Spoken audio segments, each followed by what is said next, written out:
और वो सब दौर जो आपकी होता है। हम जिस दौर में रह रहे हैं इसे तकनीकी का दौर कहते हैं, प्रौद्योगिकी का दौर कहते हैं, कल पुर्जों का दौर कहते हैं। इसीलिए इसे कल युग कहा जाता है, अर्थात यंत्र का युग। कल पुर्जा होगा यंत्र, मशीनरी, उद्योग। आज का युग तकनीकी का युग है और हम सभी तकनीकी के युग हैं। आज के युग को डिजिटल एज भी कहते हैं कि हम उस दौर में हैं जहाँ सब कुछ इस डिजिटल प्लेटफॉर्म पर घटित हो रहा है अथवा किया जा रहा है। आरंभ करते हैं ठीक से लैंगिक समानता के लिए। हमारे यहाँ लैंगिक समानता और महत्ता को लेकर शास्त्र कुछ ज्यादा चिंतित थे, शास्त्रकार चिंतित थे। इसलिए जो व्यवस्था दी गई वह नारियों की अभ्यर्थना से। मनुस्मृति का ध्यान आप सभी को होगा, जिसमें लिखा गया है यत्र नार्यस्तु पूज्यन्ते रमन्ते तत्र देवताः, यत्र तास्तु न पूज्यन्ते सर्वास्तत्रास्तथा। आज से आप सभी समझते होंगे पहली लाइन। दूसरी लाइन का अर्थ है जहाँ अभ्यर्थना नहीं होती है देवियों की, वहाँ हमारे उद्यम निष्फल होते हैं। इसलिए अभ्यर्थना प्रकृति ने भी ऐसी व्यवस्था जो संवेदना शब्द है, सक्रियता शब्द है और सृजनशीलता शब्द है, यह नारी शक्ति से ही संबंध है। इसका कुछ अंश पुरुष को मिल जाए, इसीलिए एक क्रोमोसोम पुरुष में भी डाल तो वाई, लेकिन पुरुष को XY इसीलिए बनाया।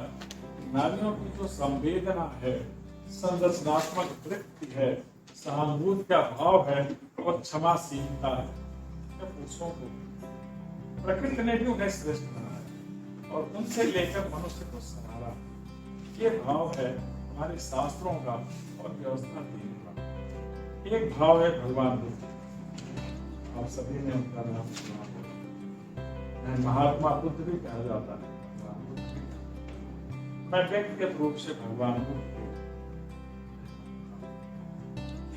उन्होंने गणराज्यों की सफलता के 6 सूत्र बताए। प्रोफेसर राहुल सूत्र जी को सारे सूत्र याद। उसमें 2-3 प्रमुख सूत्र थे। व्यवस्था से जल्दी सभाएं करना, सभाओं में सबकी सहभागिता होना, शासन का कार्य मिलजुल करके चलाना, समाजोपयोगी कानून बनाना। लेकिन जो महत्वपूर्ण थी इसके बाद वह समाज और राष्ट्र समुन्नत होता है जहाँ बुजुर्ग लोगों का सम्मान किया जाता है और उनके विचार सुने जाते हैं। उनसे भी ज्यादा बड़ा वह समाज होता है, वह व्यवस्था होती है जहाँ नारियों की अभ्यर्थना। पहले ऐसा हुआ था, समाज तभी विकसित माना जाए जब नारियां सुरक्षित रहेंगी, सम्मानित रहेंगी और व्यवस्था में सहभागी रहेंगी। इसी को लेकर लैंगिक समानता का संकल्प दुनिया में। भारतीय संस्कृति की बहुत सारी विशेषताएं हैं, जिसमें 2 प्रमुख विशेषताएं हैं। पहली विशेषता है लैंगिक समानता और दूसरी विशेषता है उत्सव धर्मिता। लैंगिक समानता का आशय है नर नारी विभेद नहीं, कोई बड़ा या कोई छोटा यह भाव नहीं रखा जाता। दूसरी विशेषता है उत्सव धर्मिता। हमारा समाज उत्सव धर्मी समाज है और यह उत्सव जन्म से लेकर और अंतिम प्रस्ताव। इस उत्सव धर्मिता के मूल में जो बृहत्तर समुदाय होता है वह नारी समुदाय। इसीलिए नारियों की बहुत ज्यादा होता है। हमारी यहाँ की व्यवस्था में कन्या पैदा, क्या नाम लिया जाता? दुर्गा का, लक्ष्मी का, सरस्वती का आगमन हुआ, देवी का आगमन हुआ, भवानी का। जहाँ भी मानव समाज है वहाँ ऐसा है। लेकिन बालक के उत्पन्न होने पर नहीं कहा जाता विष्णु आ गए, ब्रह्मा आ गए, शंकर जी आ गए, ऐसा नहीं, पार्वती आ गए। आशय सिर्फ इतना ही है कि बच्चों का महत्व है, कट्टर महत्व नहीं, लेकिन नारियों का महत्व और भी होना चाहिए और हमें उनके पालन पोषण में कोई विभेद नहीं। जब विभेद नहीं होगा तब प्रगति सब रूप से जानी जाए, सभी को इच्छित स्थान मिलेगा और पर्याप्त सम्मान मिलेगा और समाज में मिलेगा। इसी को ध्यान में रख करके आज का दिन मनाया जाता है। प्रगति के जितने दौर हैं, जितने फलक हैं, जितनी विधाएं हैं, आप उनकी पहुंच देंगे। सामाजिक क्षेत्र को आपने कोरोना काल में देखा होगा, घरवास की परंपरा और प्रक्रिया को किस तरह देवियों ने सीखा।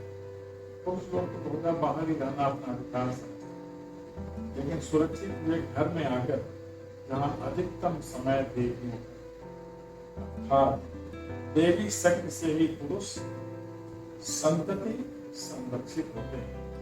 समाज का बनना और समाज का स्थिर रहना या नारी शक्ति के ऊपर, उन्हीं के साथ संबंधों का श्री गणेश को हम सब जानते हैं।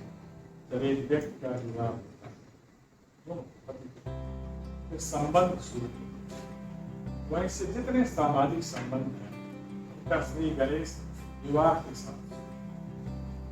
इन संबंधों को महत्व देने के लिए हमें नारियों का समाज में सबको जोड़ करके रखना, सबको उनके दायित्व का बोध कराना, बच्चों को अंक अक्षर ज्ञान कराना, किसके साथ क्या संबंध होने चाहिए, कैसे रक्षण संरक्षण होना चाहिए, सब नारियों के द्वारा। केवल अपने ही देश में नहीं, दुनिया में सर्वत्र इस तरह सामाजिकता के भाव का आधार और नारियों द्वारा समाज बनने में, समाज बनाने में और स्वरूप समाज को संभालने में नारियों जहाँ तक सांस्कृतिक पक्ष के विकास जानते हैं उत्सव किसके पास उत्सव और उत्सव का बलवन नारी के गुण से कैसे उत्सव मनाया जाता है, कैसे धर्म को सहज कर रखा जाता है, कैसे दायित्व का निर्वहन करना चाहिए। आप कह सकते हैं पर्वों की खुशहाली का नाम, सारे पर्व की खुशहाली से होते हैं और वस्तुतः परिवेश एक क्षेत्र होता है जिसे आर्थिक क्षेत्र में जितना योगदान देवियों का है, उनके पास एक ऐसी निधि होती है जिसे आप संपल कह सकते हैं या आपातकाल का बल कह सकते हैं। हर नारी के पास कुछ न कुछ खास कोष होता है। हम लोग जानते हैं कि उनके पास आभूषण है, समाज परिवार और व्यवस्था उसका प्रयोग कितने देना है, शायद करोड़ों भविष्य, लेकिन वह निधि होती है कि अगर कोई ऐसा दौर आए जिसमें हमारी आवश्यकताएं पूरी न हो रही हों अन्य संसाधनों से, ये उनका संसाधन एक देश की अर्थव्यवस्था बनाने में बड़ी। हिंदुस्तान की अर्थव्यवस्था मजबूत है तो इसमें नारियों की भूमिका सबसे ज्यादा है। जो घर बैंक है इसका सृजन उन्होंने ही किया। इस संदर्भ में बहुत महत्वपूर्ण है और आज के दौर में आप सभी को जानना चाहिए, नव सृजित संपत्ति की स्वामिनी देवयानी, शायद ही कोई मकान हो जो पुरुषों के नाम से हो, अधिकतम मकान जमीन अब प्रेमियों के नाम से है। हिंदुस्तान की यह पूरी दुनिया में अभाव है। कन्या धन भी है और धन की अधिकारी भी है, धन संग्राही भी है और धन वृद्धिकारी भी है। उसके पास ऐसी प्रज्ञा है, उसके पास ऐसी मेधा है, उसके पास ऐसी बुद्धि है, वो सब कुछ सहेजने समेटने और विकसित करने। आर्थिक क्षेत्र में बहुत महत्व है। एक क्षेत्र है राजनीतिक क्षेत्र। आप दुनिया में देख सकते हैं बहुत सारी सत्ताएं ऐसी हैं जो देवियों के द्वारा संचालित है। कि आज हमारे यहाँ शासनाध्यक्ष, राष्ट्राध्यक्ष दो में से एक जो सबसे आदर्श है आज शासनाध्यक्ष के साथ हमारी राष्ट्राध्यक्ष है, महान राष्ट्रपति। सभी के लिए गौरव का विषय है और सौभाग्य का विषय है।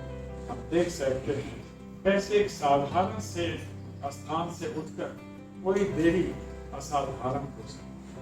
आज की तिथि में हम अपने राष्ट्रपति को केवल हमारे ही देश में नहीं, बहुत सारे देशों में यह व्यवस्था है। आप प्रधानमंत्री को या राष्ट्राध्यक्ष के देवियां को पूछ सकते हैं। आप जनप्रतिनिधि संस्थाओं में उनके व्याख्यान सुन सकते हैं। सबसे महत्वपूर्ण बात है वैज्ञानिक क्षेत्र। आज विज्ञान और तकनीक का कोई ऐसा क्षेत्र नहीं है जहाँ नारियों की धमाकेदार उपस्थिति हो। केवल धरातल पर औद्योगिक स्थानों के संदर्भ में ही नहीं, केवल बैंकों, राष्ट्रीय और अंतर्राष्ट्रीय के संदर्भ में ही, जो मिसाइल तकनीक है, जो उनकी पूरी नापने का काम आज महिलाएं कर रही हैं। हम अगर शिक्षा के क्षेत्र में देखें तो शीर्ष 10 स्थान किसी भी क्लास में, हम प्रतियोगी परीक्षाओं के संदर्भ में देखें तो शीर्ष 10 स्थान में से अधिकतम आज बालिकाओं के पास होती है। यह हमारे लिए गौरव का विषय है। इतनी अधिक जागृति अपने देश में है। यह जागृति और व्यापक है। इस देश की कोई भी बालिका अशिक्षित न रह जाए, इसलिए प्रधानमंत्री मोदी जी का उद्घोष है, पढ़ें बेटियां, बढ़े। कोई समाज तभी आगे बढ़ता है जब वहाँ कन्याएं सुरक्षित हैं। इसीलिए बेटी बचाओ बेटी पढ़ाओ का मंत्र बहुत विकसित हो गए पूरी दुनिया में। लेकिन कुछ समस्याएं अभी भी हैं जिनका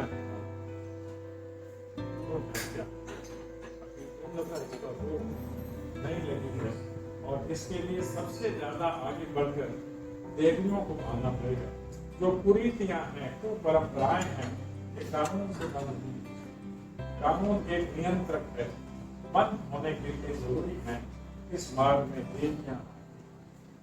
दहेज प्रथा है, कानूनन इसका उल्लंघन किया जा सकता, लेकिन जब माता के रूप में देवियां आगे आएंगी और खड़ी होंगी, हमारे पुत्र के लिए वैभव का दहेज नहीं चाहिए, दहेज के रूप में अच्छी बहू चाहिए, तब यह कुरीति तब बंद होगी जब हमारी आर्थिक अभिलाषा पर हम स्वयं हम संतोष करें। यह जो समाज है, परिवार है, दो पहिया है, केवल पुरुष रूपी पहिया से नहीं चल सकता, इसमें नारी रूपी, इसी से परिवार चलता है, समाज चलता है, राष्ट्र चलता है। विकास का पैमाना तब पूरा होता है जब सम विकास होगा। वह दौर श्रेष्ठतम दौर होगा जब नारियां भी उन्मुक्त विचरण करें, अपनी मर्यादा, सम्मान और चेतना के साथ, प्रज्ञा के साथ निकलें। हमें एक कार्य करना है परिवार के लिए, समाज के लिए, राष्ट्र के लिए। इसके लिए जरूरी है कि जो दूसरा हिस्सा है इस बेहतर अर्थान से थोड़ा कमतर उस बल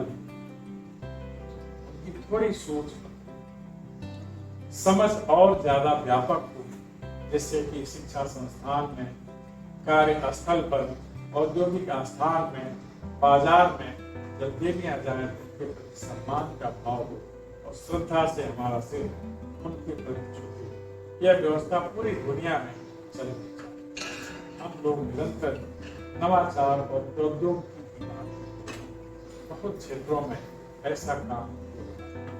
अब ये डिजिटल प्लेटफॉर्म बहुत सारी कुरीतियों पर कुठाराघात करता है, हमें सतर्क करता है, सचेत करता है। इस विज्ञान के चलते अब सब जगह एक तीसरी दृष्टि लगी, इसी के साथ अपमानजनक व्यवहार, हमें उसका भी आश्रय लेना। हमारे हाथ में यंत्र है, हम इसका भी प्रयोग करें। बहुत सारे सेफ्टी डिवाइस इसमें हैं। अगर हमारे साथ कुछ होता है तो हम तत्काल सतर्क हों और इसकी सूचना दें।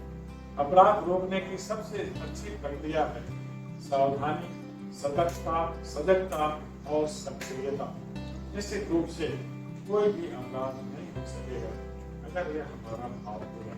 लेकिन यह भाव केवल बेहतर अभ्यास के लिए नहीं है, संपूर्ण समाज के लिए। समाज सबसे भिन्न हम नवाचार करके आप सब जानते हैं, हम लोग रेवा खंड में हैं, यहाँ की देवियाँ बहुत अच्छा समाज बनाते हैं। मैं बोला करता हूँ, घास से अलंकृत बनाने की क्षमता हर व्यक्ति में विशेष क्षमता है। आज का दौर उस क्षमता के प्रकटीकरण का दौर है। क्षमता के प्रकटीकरण से ही नवाचार होता है, नवाचार विकसित होता है, नई नई विधाएं कला के क्षेत्र में, साहित्य के क्षेत्र में, ज्ञान और विज्ञान के क्षेत्र में हम नवाचार करें, नई बातें लाएं, ध्यान रहे उसकी वृद्धि संरचनात्मक ही होनी चाहिए। जहाँ तक प्रौद्योगिकी का प्रश्न है, हम सभी को इसका आश्रय है। बिना प्रौद्योगिकी के अब कोई काम सहज नहीं है। प्रौद्योगिकी ने हमारे जीवन को सहज बनाया। विशेषकर शिक्षण संस्थानों में हम देख रहे हैं कि कैसे प्रौद्योगिकी के माध्यम से हम कोरोना काल में सबसे कम हम इसका आश्रय लेते हैं। अध्ययन अध्यापन में, जीवन संचालन में, सुरक्षा में, खाद्यान्न की सुरक्षा हो, जीवन की सुरक्षा हो, पर्यावरण की सुरक्षा हो, सब में बढ़कर हमें प्रौद्योगिकी का उपयोग करना। निश्चित रूप से ऐसा करने से जो लक्ष्य है हमारा कि हम एक बहुत अच्छा समाज रहे हैं, पुनः सबसे अच्छा समाज बन जाए, इस लक्ष्य को पूरा करेंगे। जहाँ नारी शक्ति का सम्मान होगा, नारी शक्ति आगे बढ़ती है, प्रदेश बहुत आगे संकल्प है। ज्ञान की दुनिया में हम भारत को महानतम राष्ट्र बनाएं, और यह रास्ता शिक्षण संस्थान से आता है।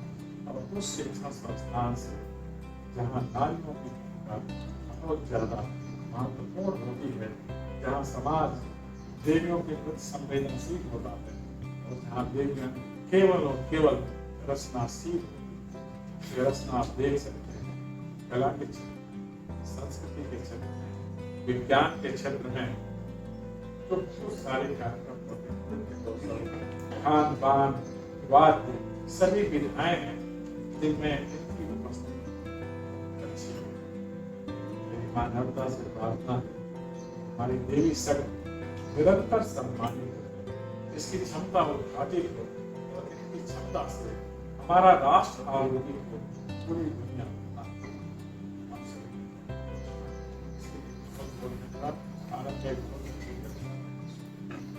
अच्छी रचना है।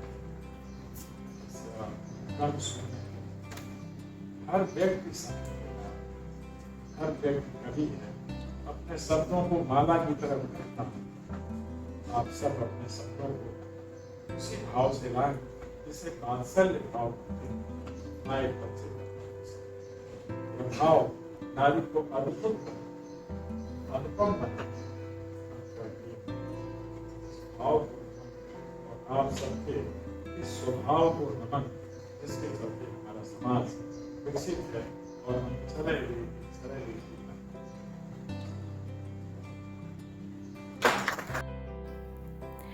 अंतर्राष्ट्रीय महिला दिवस के उपलक्ष्य में इंदिरा गांधी राष्ट्रीय जनजातीय विश्वविद्यालय द्वारा आयोजित digit all innovation and technology for gender equality विषय पर आयोजित इस समारोह में मैं सभी को अपनी शुभकामना प्रेषित करती हूँ। आदरणीय कुलपति श्री प्रकाश मणि त्रिपाठी जी और महिला मोर्चा शील महिला मोर्चा की अध्यक्षा आदरणीय शीला त्रिपाठी जी को मेरा नमस्कार। और इस प्रमुख विषय पे आयोजित इस समारोह में कुछ विशिष्ट बातें जो यूनेस्को द्वारा निर्धारित एसडीजी गोल्स और राष्ट्रीय शिक्षा नीति में हमारी समग्रता दोनों को ही व्यक्त करती है कि हम कितने गंभीर हैं। आज जो डिजिटल बायसनेस की बात होती है, डिजिटल डिवाइड की बात होती है, उसमें महिलाओं का सशक्तिकरण हम किस प्रकार डिजिटल टेक्नोलॉजी के द्वारा उनकी सहभागिता को बढ़ाएं, अपने आप में एक विशिष्ट पड़ावों को, विशिष्ट चरणों को हमें सोचने और समझने की शक्ति देता है।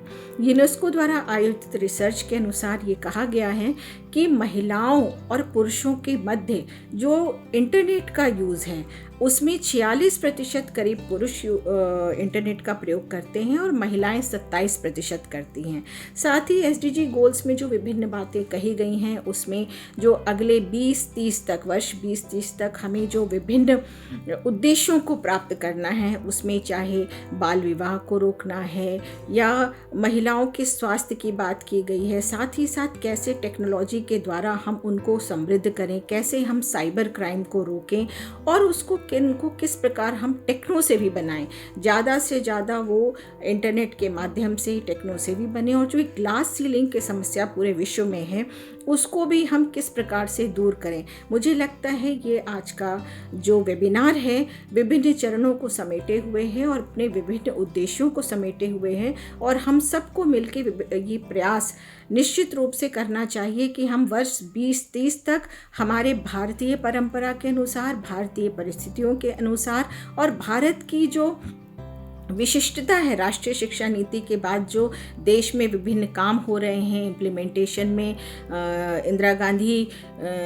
जनजातीय विश्वविद्यालय कर रहा है, राष्ट्रीय स्तर पे विभिन्न संस्थान कर रहे हैं। मुझे लगता है निश्चित रूप से विषय की गंभीरता को देखते हुए महिलाओं के डिजिटल सशक्तिकरण में हम सफल रहेंगे और राष्ट्रीय शिक्षा नीति और यूनेस्को के पहल पर हम जो एक डिजिटल डिवाइड है उसको पार करने में और महिलाओं को सशक्त बहन का, माँ का और एक नारी का कैसे सम्मान करना है।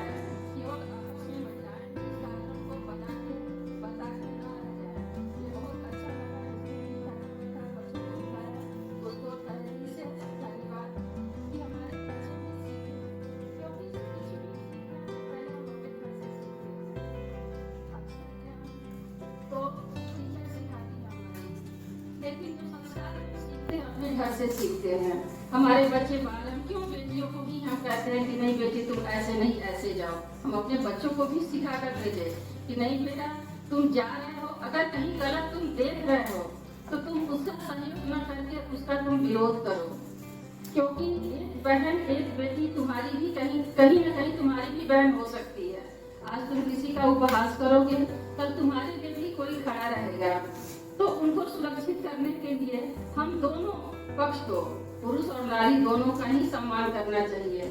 हाँ, ये माना कि औरत कमजोर नहीं है, लेकिन कहीं न कहीं झुक जाती है, क्योंकि ये पुरुष प्रधान देश है और इसलिए हमें दोनों को मिलके चलना होगा, एक दूसरे को समझना होगा, एक दूसरे का सम्मान करना। आज के दिन बस एक दिन नारी दिवस मना के हम इसको यहीं समाप्त नहीं करते हैं। हमें हर पल हर दिन नारी का सम्मान करना है, केवल नारी का नहीं पुरुषों का भी मुझे सम्मान करना है। तभी हमारा संसार, हमारा ये देश, हमारा समाज आगे विकसित होगा, तभी संसार का विकास होगा। हम केवल अपने घर से ही नहीं, अपने राष्ट्र से ही नहीं, हम पूरे विश्व की बात कर रहे हैं, अपने पूरे देश की बात कर रहे हैं। तो इस दिवस को मनाने के लिए मैडम ने कहीं कि गांव में कहीं चलना है लाइब्रेरी के लिए, अच्छा लगा। सुझाव सभी लोग देते हैं मैडम प्लीज, लेकिन सहयोग सबका चाहिए, क्योंकि मैं चाहती हूँ कि हर इंसान, हर हमारे बच्चे भी मेरे सहयोग में आते हैं, तो हर लोग चले तो ये बहुत अच्छा सुझाव है कि हम गाँव के बच्चों को शिक्षित कर पाएंगे। तो हम एक दिन 24 घंटा सबके लिए होता है, एक हफ्ता सबके लिए, सब लोग काम करते हैं, नहीं कि जो टीचर है बस उनकी व्यस्तताएं हैं, हम औरतों की भी बहुत सारी व्यस्तताएं हैं। हम 24 आवर्स अपने दिमाग को चलाते हैं, अपने शरीर को चलाते हैं। आप बाहर से आ रही हैं, कहते कि मैंने क्लास लेकर आया, थक गई, लेकिन मेरे पास कुछ प्रमाण नहीं है कि मैं कैसे थकी, कि मैं क्या काम की, कोई आंकड़ा नहीं होता है। उसके बाद भी गृहिणी जो होती है वो बाहर का भी काम देख लेती है। तो हम सबसे, आप सबसे मेरा निवेदन है कि इस काम में हर एक दूसरे का सहयोग करके हम चले। कल कितना अच्छा मौका था, रंजू जी आप नहीं, आपको बहुत याद किया, आपका तो सब्जेक्ट है, और बहुत अच्छा कार्यक्रम हुआ। हमारी बहनें गांव से आई थी, उनको सुन के, उनको देख के बड़ा अच्छा लगा कि हम जो चाह रहे हैं वो मुझे समझ रही हैं।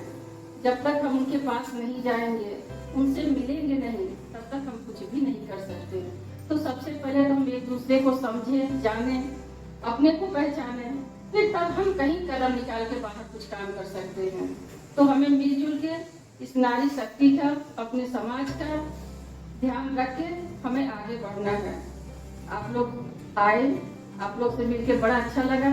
आज के दिन की बहुत बहुत बधाई, शुभकामना, आगे मंगल कामनाएं। धन्यवाद।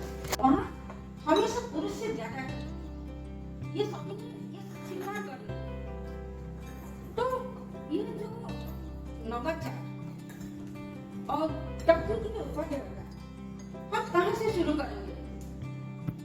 क्योंकि जब कोई महिला नहीं चाहेगी, उसी को एमनेस्टी सेंटर की एस्टिमेशन हमको 25% नहीं दिया जाएगा। हम लोग को वहाँ से शुरू करना पड़ेगा, क्योंकि शिशु का एक पुरुष शिशु का जितना ही महत्व है, क्योंकि महिला नहीं